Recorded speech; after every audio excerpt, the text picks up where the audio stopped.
Oh, good morning. You all are in fine fashion this morning. Good to see everyone. We're glad that you're with us. Those that are over the telephone service, we're glad that they are with us as well. We're thankful for your presence with us this morning as we come together to study a portion of God's Word. Johnny was about 8 years old.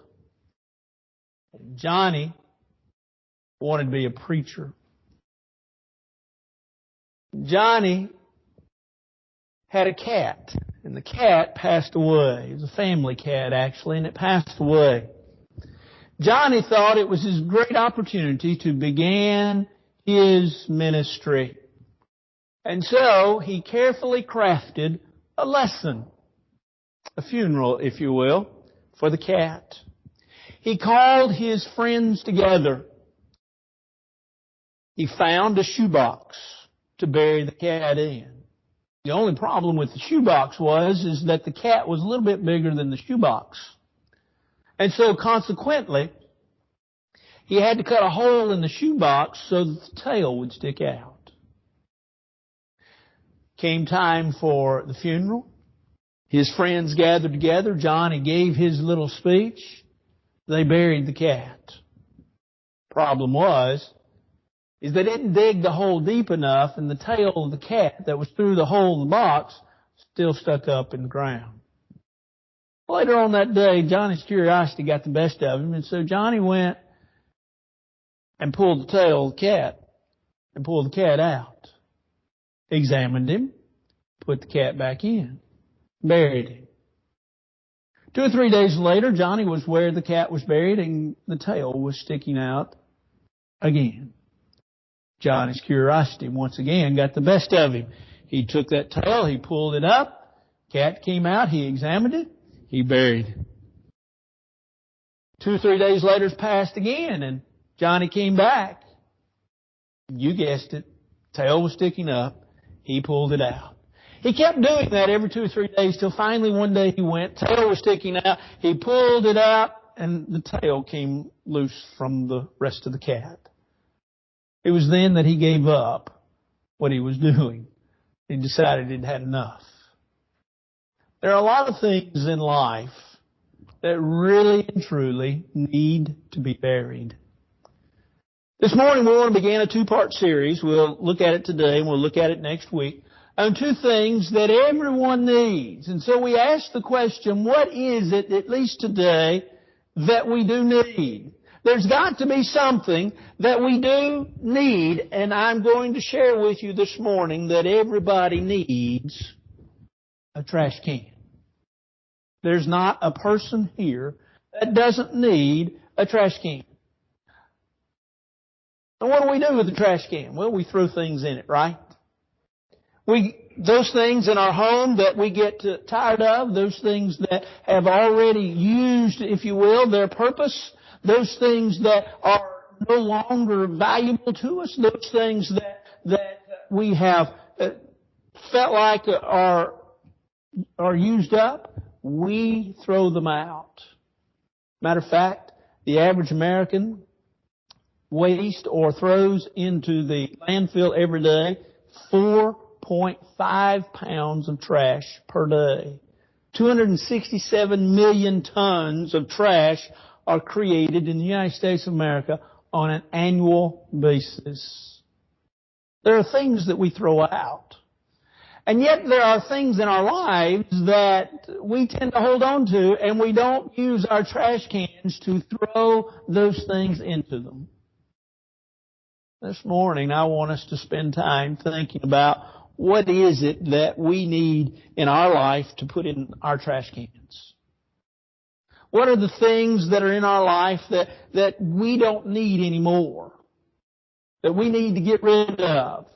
Because what happens, we put it in the trash can, we take it out to the trash, and then we take it out, and usually about once a week, depending upon whatever service we have, garbage man, the trash man comes and picks it up, or we take it to the dump or to wherever the convenience center is in order to remove it from our premises.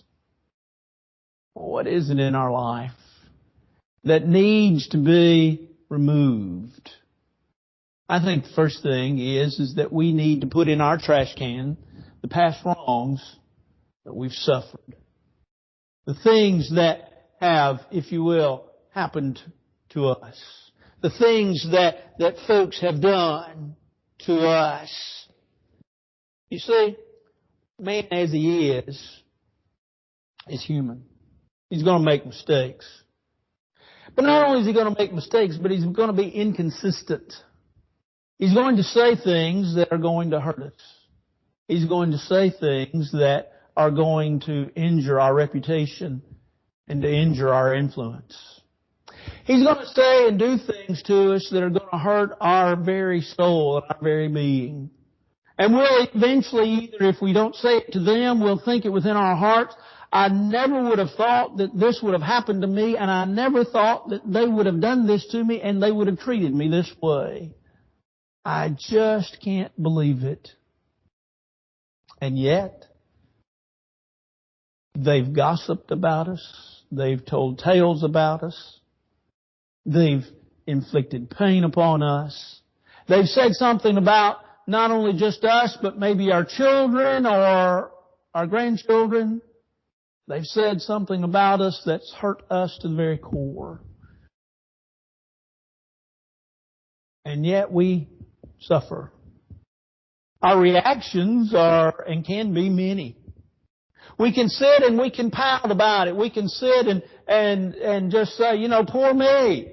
And tell our story to everyone and let them feel sorry for us.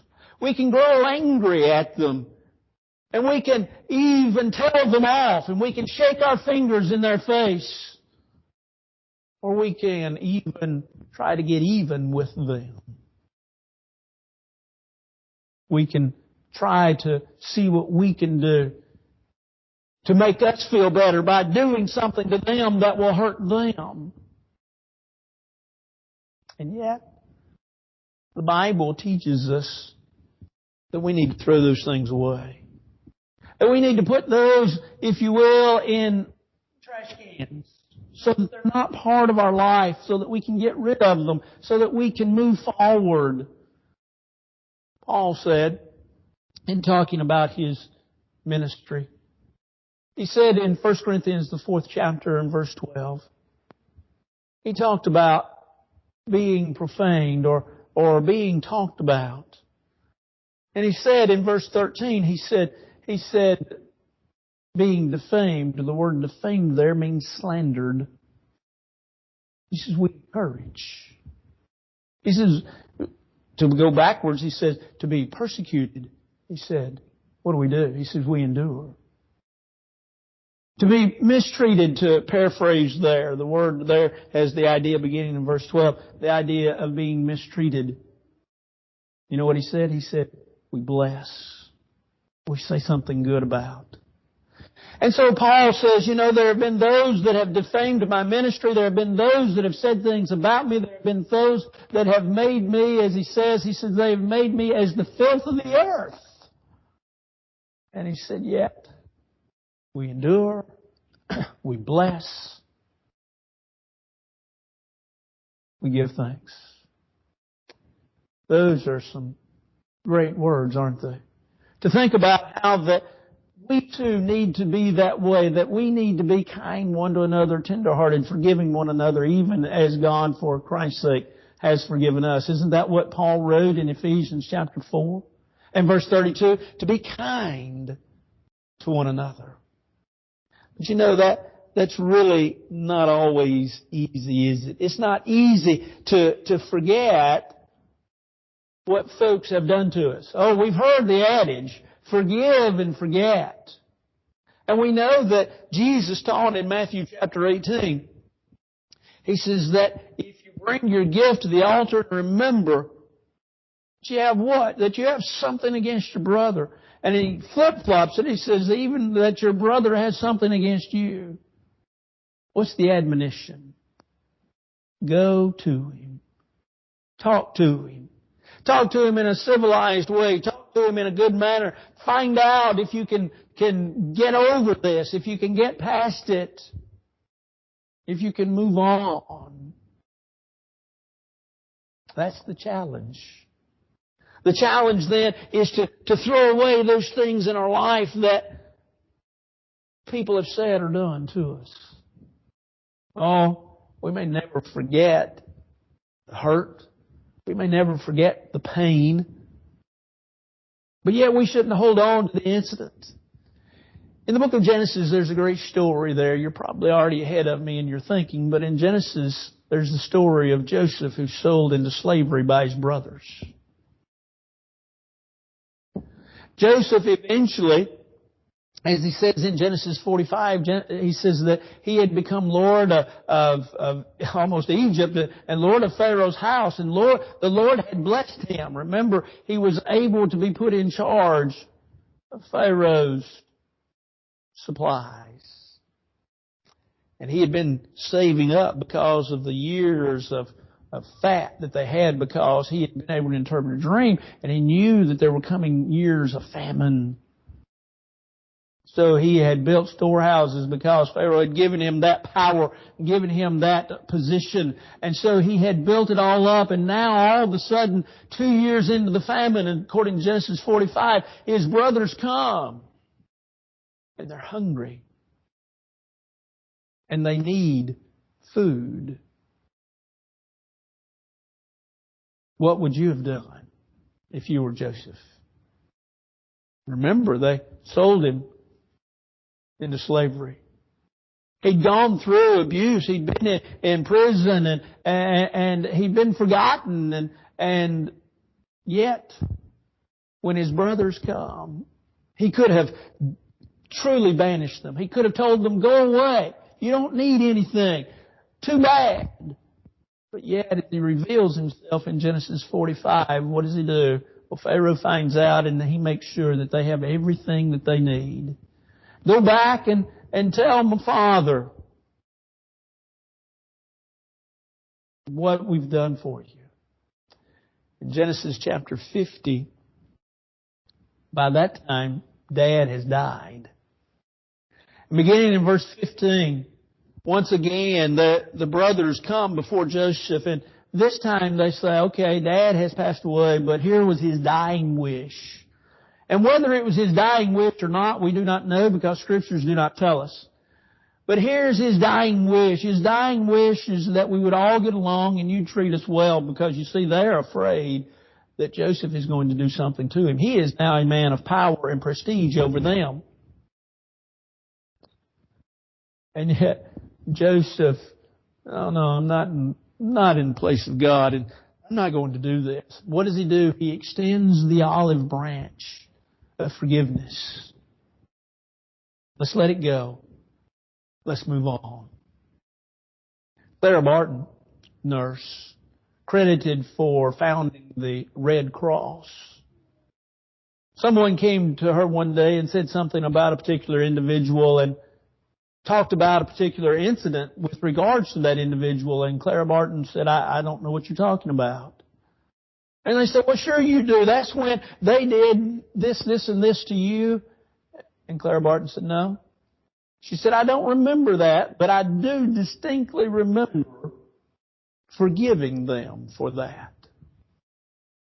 Friends, in our life, there are past wrongs that others have committed to us that we need to put in our trash can. And we need to let them go, and we need to move on. But then second of all, what do we put in our trash can? How about past defeats? We're not always going to win, are we? We may play on a baseball team. We may play on a soccer team, or we may play on a basketball team. We're not always going to win. May have a good team. A lot of us root on the Atlanta Braves, good team. Not going to always win. We might root for the Titans. They don't always win. And if you root for Vanderbilt, well, good luck. You know, you might win. No. But we don't always win.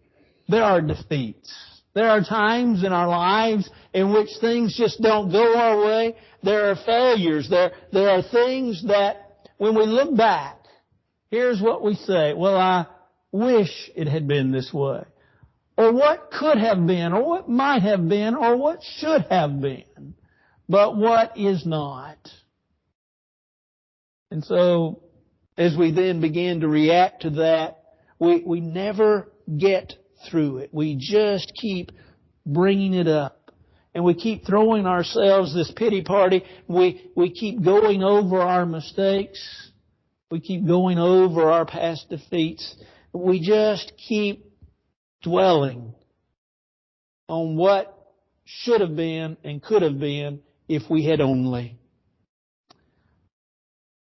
But the lesson that needs to be learned is that we, in our trash can of life, need to throw those past mistakes away. They don't need to be a part of us. That they are truly what makes us today, and we'll talk about that in the conclusion. But yet at the same time, too, we need to take our past defeats and we need to throw them away. You see, we can't change the past. Paul said in Philippians 3, forgetting those things which are behind. But the defeats in life, they nag us, don't they? They hurt us. They're the ones that we think about. We think about the defeats more than we think about the successes. We think about the things that happened as opposed to the things that could have happened. We think about the things that should have happened instead of the things that did happen. There's an individual in the Bible. He's in the New Testament. He's called to be one of the 12.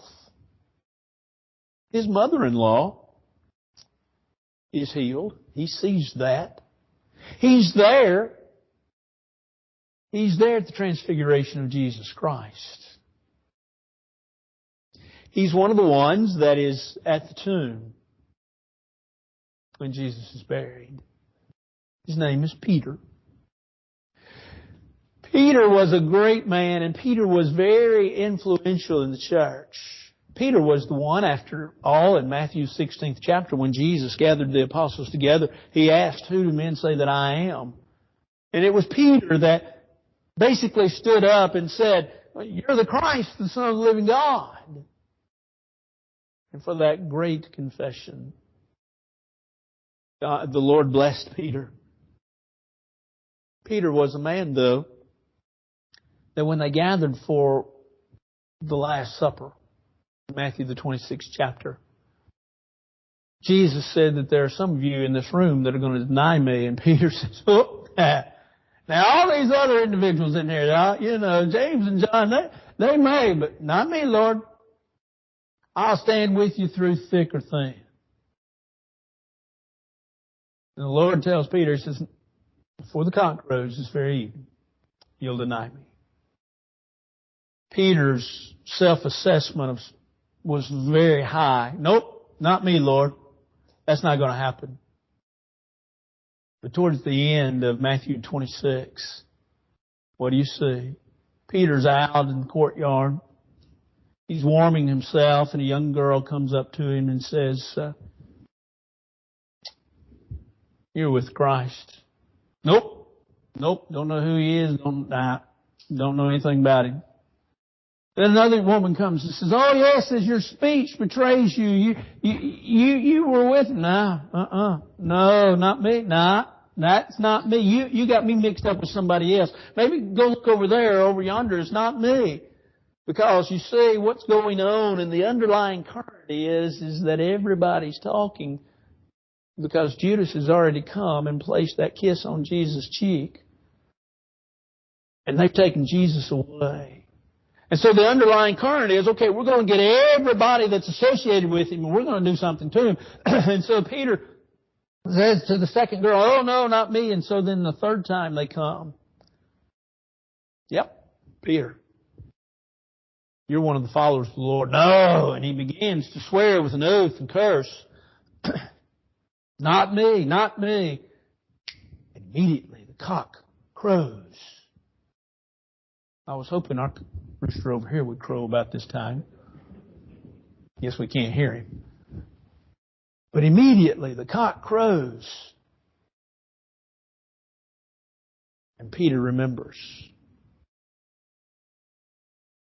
Now, don't stop there. Because the Bible, in its greatness, shows us a man that is truly defeated. And not only that, but then go to John 21. And it's there that you see that confrontation between Jesus and Peter. Jesus has been crucified now by this time. He has been in the grave. He is resurrected. And in John 21, it's that back and forth between Peter and Jesus. Peter, do you love me? Feed my sheep. Peter, do you love me? Feed my lambs. Peter, do you love me? Feed my sheep. 3 times. Now, we've heard lessons on it, and Lord willing, we'll hear more from this preacher about, do you love me? Agapao, agape love. Lord, you know I love you. Phileo. I love you like brotherly love. I don't love you with that deep, abiding love. And when finally the 3rd time, well, do you just love me with the phileo love? Yeah, that's pretty much it. Peter defeated again. But don't stop there. Keep reading. Turn a few more pages. Acts chapter 2. The apostles are preaching on the day of Pentecost. And they're preaching in languages that they have never studied, languages that they had never gone to school to learn. Languages so that the people there could understand what was being said. Because, as Acts 2 tells us, they were gathered from all nations. It's the day of Pentecost. And who does the Bible tell us stands up to preach? Now, yes, it's interesting. The other apostles were standing up and preaching. But isn't it interesting that the Lord chose to tell us specifically? Peter stood up with the apostles and he preached. And tells us then of Peter's sermon. But Acts 2 doesn't stop there, because in Acts 3 and 4 and 5 and 6 and 7 and 8 and 9 and 10 and 11, we see Peter. He is the first one that the Bible talks about in the history of the church. He's the first one that really the Bible reveals as being the main cog that pushes the church forward. And then from a standpoint of location in the Bible, we turn more towards the back of the New Testament. We find 2 books, 1st and 2nd Peter, written by this same Peter. We find him, according to 1 Peter chapter 5, as an elder in the church. There's a man that had past defeats, didn't he? But there's a man that took those defeats and moved forward with them. He did not let his defeats hold him back. He threw his defeats into the trash can. We need to throw our past defeats into the trash can of life. But then, we also need to throw in that trash can, we need to throw past sins. Yeah? We're going to all sin, aren't we? You know what the Bible tells us? You know, Romans chapter 3 was really not the first revelation of that fact. Romans chapter 3, all sin falls short of the glory of God. That's not the first revelation of the fact. Go back to the Old Testament and find it even in the writings of the wise man, Solomon. Man, by his very nature, is not perfect. Never has been, and never will be. There will be times in which he'll sin, knowing that sin is missing the mark, or knowing that sin is transgressing, or it's going beyond what we've been told to do. Or it's iniquity, it's twisting and changing the truth. You give all 3, those are the 3 definitions of sin. Those are the 3 words used in the Bible to talk about sin, and often just translated sin. Here's sin. Sin's doing what you're not supposed to be doing, or doing things God said leave alone. And we're all going to sin. Now, we can use that as an excuse, can't we? Paul said, shall we continue in sin that grace may abound, in Romans the 6th chapter? And the answer is no. Matter of fact, if you get down to the mood or the tense of the verb there, the Greek verb there, it's not no, it's no. No, we cannot continue in sin that grace may abound. Because we can't continue in sin. But we're going to make mistakes. So what do? Well, we may simply deny that we've sinned. Oh, no, hadn't sinned. Hadn't sinned. I've talked to several people that have told me, I've never sinned. I asked them if lying was a sin. Well, you know, that got us into a whole different discussion, to be honest. We sin. We own up to it. But we don't continue in sin just so God's grace will keep abounding upon us. We take that sin and we get rid of it in our life. We can sit down and we can say, well, you know, I am what I am. God said I'd be this way. No, can't do that either. Well, you know, truly, I'm an individual that is lost and I'm just, you know, I'm no good. I'm sorry. I'm terrible. I'm going to sin. And so here's my question. What's the use? Why should I keep doing what this Bible says? Why should I keep coming to church? Why should I be the individual that goes to church and sings and prays and takes the Lord's Supper and listens to the preacher and gives of my means? Why should I be that individual? I'm just going to sin. I'm just going to mess up. But God is the God of all grace, according to 1 Peter chapter 5 and verse 10. And God, being the God of all grace, knew that man was not going to be perfect. Now, God had what theologians call an ideal will. In other words, that is that everybody would do right. You know, it's sort of like the parent of the newborn baby. The parent of the newborn baby thinks their child is wonderful and perfect. There's a lady, and I need to go see her fairly soon, that cuts my hair. And I took it upon myself to pop her bubble one day. Because, and you know, that's pretty stupid with somebody behind you with scissors, but nevertheless, she had been talking about her grandchildren and how wonderful they were and how perfect they were. And I really just wanted to make a point. So one day, and I knew her grandchildren, by the way. So one day I called her by name and I said, guess what? Your grandchildren aren't perfect. They're good. They're good kids. But they're not perfect. You know why they're not perfect? Well, why? Because your children aren't perfect. And you know why your children aren't perfect? Why, Paul? Because you're not perfect. I didn't have to go a long time for a haircut, you know.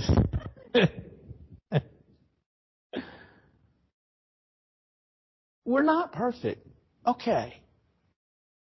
But we don't sit there and wallow in our guilt and wallow in our grief of sins which we've committed and say, look, you know, God's ideal will is that all men would be saved. 2 Peter chapter 3 verse 9. But His ultimate will is that some of us goof up. And so He, being the God of all grace, is able to extend and willing to extend and does extend that grace to us so that forgiveness is ours.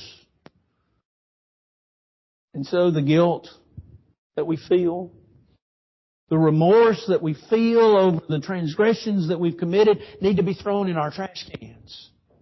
They don't need to be part of our life. We don't need to be eat up with what's in our life that we did in the past. In Philippians chapter 3, that great little book, there's so much in that great little book. Paul talked about the things that were gained to him, those he counted loss for Christ. Yea, doubtless, and I count all things for loss for the excellency of Christ Jesus my Lord, for whom I have suffered the loss of all things.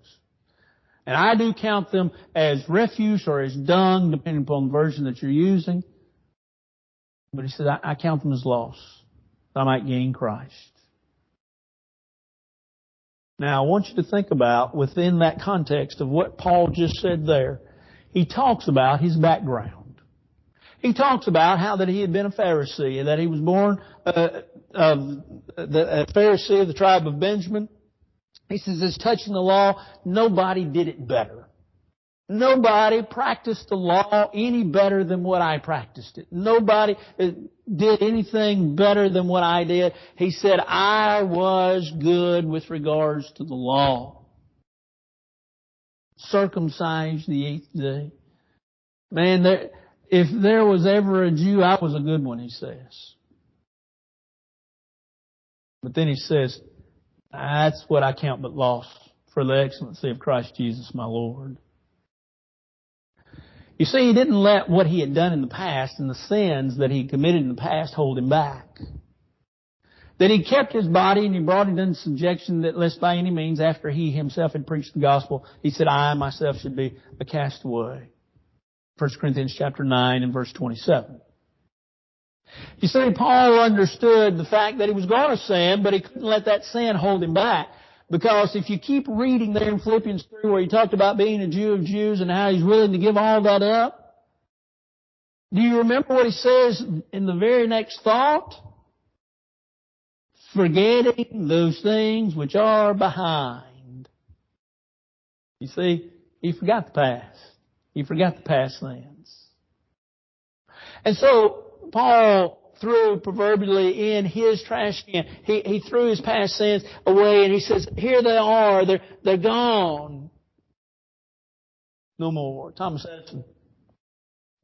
The year was 1914. Thomas Edison had a tremendous laboratory where he did experiments and he had a crew that helped him. In 1914, this warehouse caught on fire. Edison's son was down at the fire. He had found his father. And he was afraid that his father would be heartbroken over everything that was done and all the things that were lost. And Edison turned to his son and he says, where's your mama? And he said, I don't know. He said, go get her. She needs to see this. She'll never see another fire like this. A day later, Edison and his son, his wife, and others are walking through the disaster. Everything is burned up. All of these experiments are gone. All of the successes, but all of the failures as well. Edison said, as he put a smile on his face, he said, now it's time to start over. Isn't it wonderful? This fire got rid of all of those experiments that failed.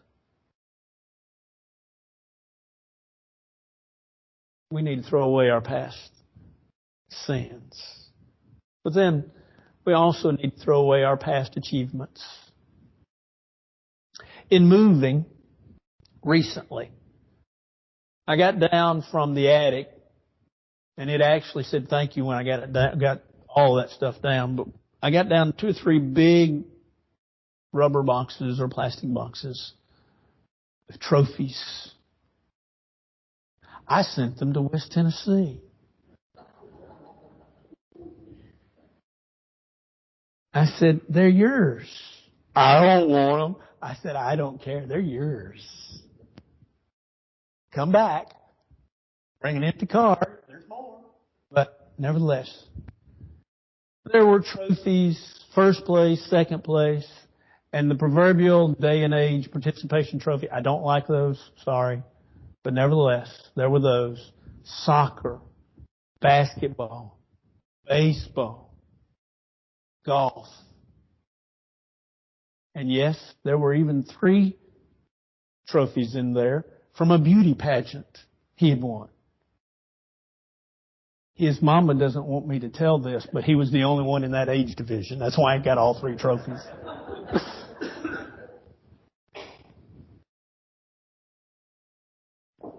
We have those, don't we? I do too. I have those certificates. I have those plaques. There's a plaque hanging on my wall that was given to me when I left Pomona. I have other things that I've put away. Why? They're good. They're nice. But I don't need them anymore. I appreciate them. We have pens where maybe we served for a company for X number of years and they gave us a pen. That's nice. And you need to keep those things. But you don't need to say basically, well, I've arrived. Look at me.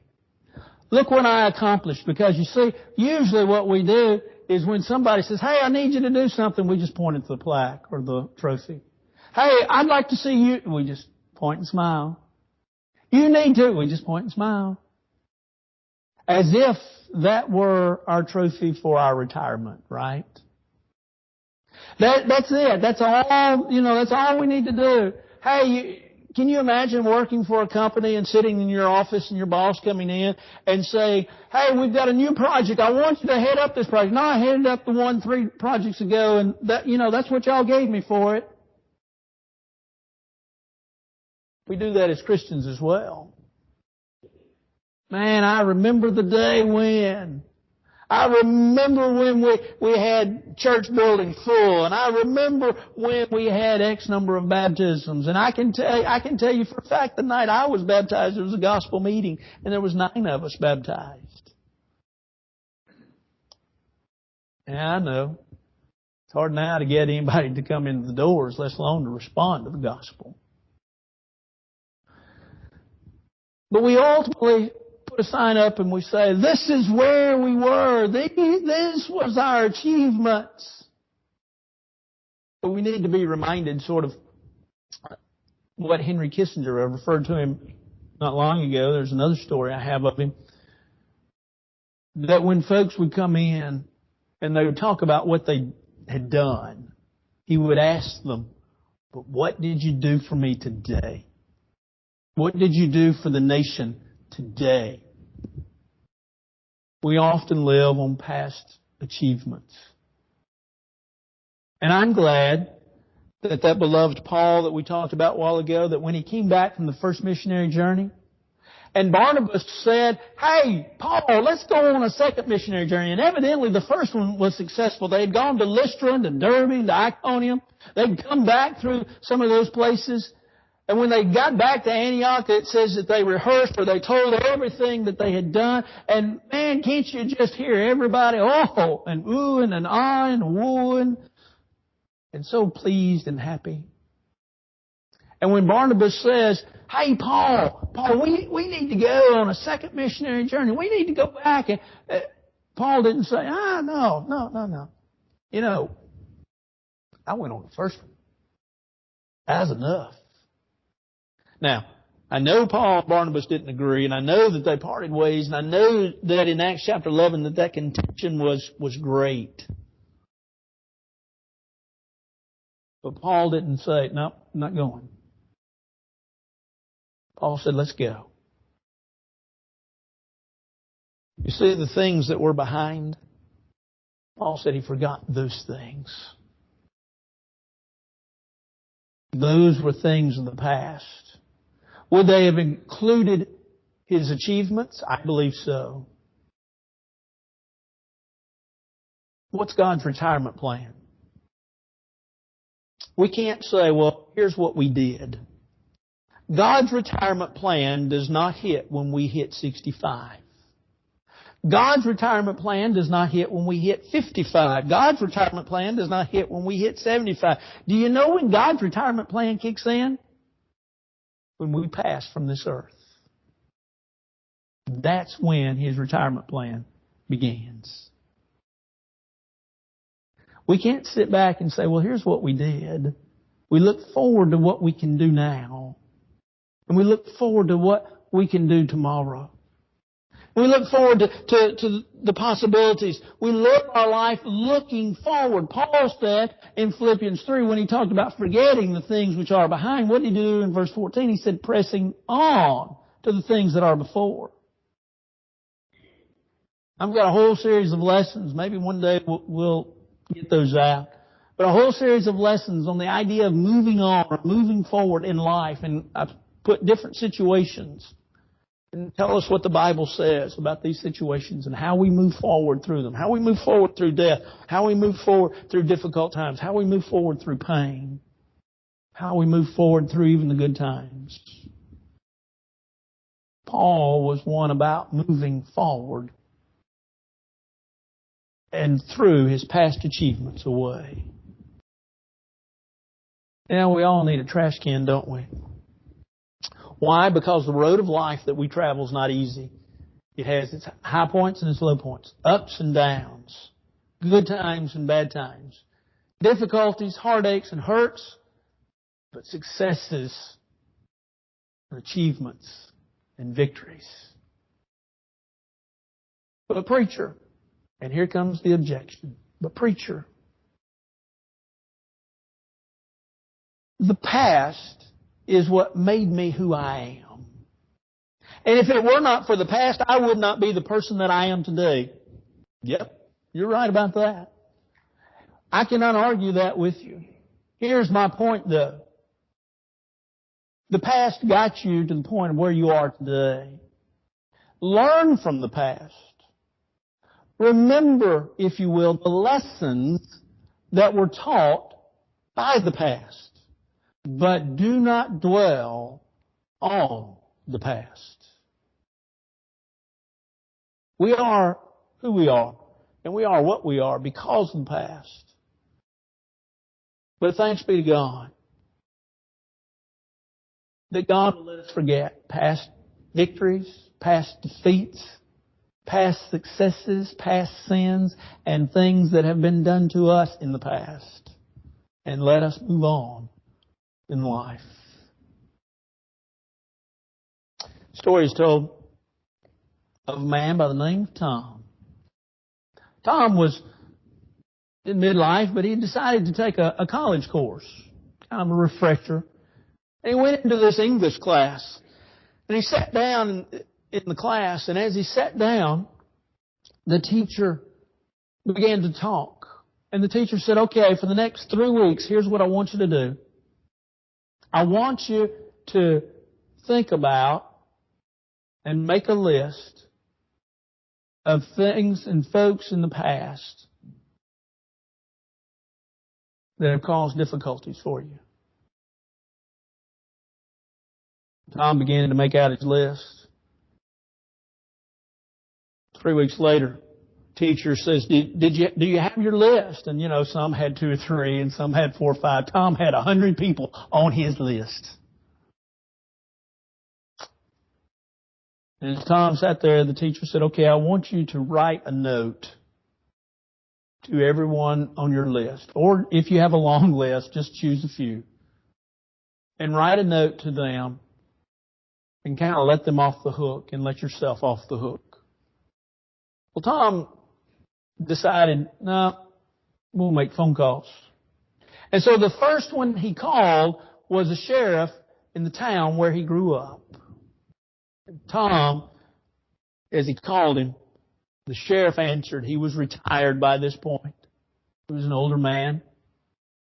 Tom said, such and such a year, you remember that there was some writing on the water tower that some folks did, and it wasn't real kind towards you? And the old man said, oh, yes, I remember that. And Tom said, well, I did that. And I just want to tell you I'm sorry. The old sheriff, laughed. He said, I knew you did it. But I knew that John and Bill, that they had fessed up. And I always felt sorry for you because you never would fess up. And you held on to it. But now I'm glad you're able to give it up and able to move on. And they both laughed. The conversation went on for a while, and eventually Tom hung up. The past can eat you up.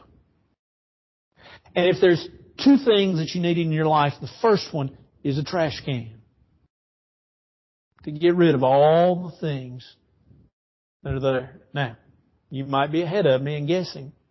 I'm not going to tell you what the second thing is that you need other than come back next week or call on the phone, and we'll talk about the second thing that we need.